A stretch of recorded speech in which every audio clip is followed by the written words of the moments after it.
Nous sommes au Miroir d'eau devant le château des Ducs de Bretagne pour une nouvelle journée de mobilisation. La CGT a lancé un appel à une grève reconductible, un appel entendu par la jeunesse nantaise qui s'est mobilisée dès ce matin. Un reportage d'Ambre Simon, Gaël Taillandier et Zachary Bro. La jeunesse en tête de cortège dans les rues nantaises pour cette 6e journée de mobilisation. Des dizaines de lycéens étaient dans la rue aujourd'hui avec le sentiment d'être un peu impuissants. C'est un bon début, ouais. Voilà, mais après je pense qu'il ne faudra pas s'arrêter là parce que faut savoir innover et montrer d'autres formes de mécontentement. Après l'appel du député de la France Insoumise Louis Boyard, des blocus ont eu lieu ce matin, notamment au lycée Livet. Certains estiment ces blocages utiles, c'est notamment le cas de cet étudiant à l'université de Nantes.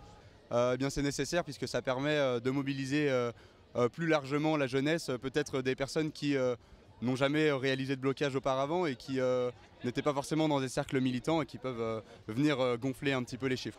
Pour d'autres, on redoute un scénario similaire à certaines facs, comme à Rennes 2, où du matériel a récemment été brûlé.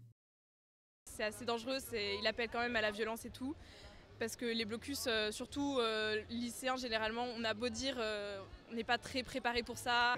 Lycéens et étudiants dénoncent aussi un ras-le-bol général. Le 10 février dernier, l'Assemblée nationale a rejeté une proposition de loi fixant le repas à 1 € pour tous les étudiants.